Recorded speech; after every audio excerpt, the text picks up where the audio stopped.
Hey everybody, welcome to my dipshit tutorial where I teach you how to be unoriginal. Today I'll teach you how to copy that one funny YouTube video you saw. I'm sure you can't remember the title because you've seen so many of them, and yes, they're pretty much all the same. Now the first thing you need to do is download the following sound effects. I like it, cut G. You get all that because I sure didn't. I won't have these in the description because I'm making this video just for views, not with actual purpose to inform. Why would I put the extra effort in? The first thing you need to do is record your gaming footage. I won't tell you the means to do so because I'd rather be passive aggressive than thorough. Okay, now drop it in your video editor, cut all the footage, and place all your overused sound effects with climactic and eventful footage.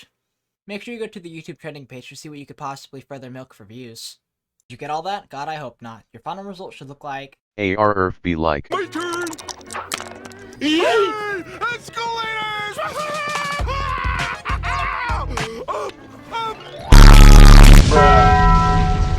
I like it, cut G.